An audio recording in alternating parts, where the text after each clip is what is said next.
नमस्कार, मी श्रावणी. तर आज आपण बघणार आहोत ग्रीन चिकनची रेसिपी. चला तर बघू. यासाठी आपल्याला लागणारे कांदा, कोथिंबीर, हिरवी मिरची, लसूण, आलं, पुदिना, लिंबूचा रस लागणार आहे, 1 वाटी दही, भिजवलेले काजू आणि चिकन स्वच्छ धुवून घेतलेलं आहे. आधी आपल्याला हिरवं वाटण करायचं आहे.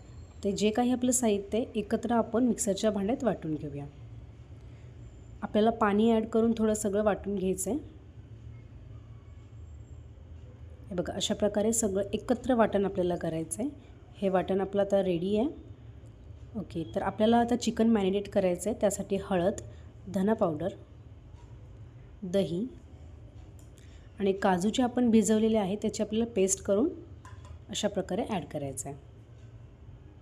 त्यानंतर लिंबूचा रस आणि हिरवं जे वाटण आपण केलेलं आहे ते आपण ॲड करू याच्यात. व्यवस्थित मिक्स करूया. मिक्स केल्यानंतर आपण याच्यात चवीनुसार मीठ ॲड करायचं आहे आपल्याला.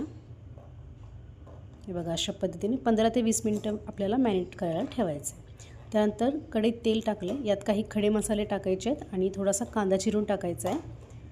परतायचा आहे व्यवस्थित आणि यात आलं लसूणची पेस्ट तुम्ही ॲड करू शकता. हे बघा, अशा पद्धतीने व्यवस्थित परतायचं आहे.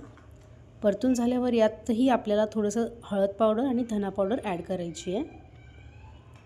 त्यानंतर आपण जे चिकन मॅरिनेट केलेलं आहे ते आपण याच्यात ॲड करूया. व्यवस्थित हे सुद्धा आपल्याला परतून घ्यायचं आहे. 5 ते 7 मिनटं चिकन आपल्याला असंच शिजून द्यायचं आहे. थोडा हाय फ्लेम करते मी. थोडंसं आता चिकन शिजण्यासाठी थोडंसं पाणी आपण ॲड करूया आणि गरम मसाला ॲड करूया आणि झाकून आपल्याला 15 ते 20 मिनटं याला शिजून द्यायचं आहे. हे बघा, अशा पद्धतीने आपलं चिकन व्यवस्थित शिजलेलं आहे आणि ग्रेव्हीसुद्धा व्यवस्थित रेडी आहे.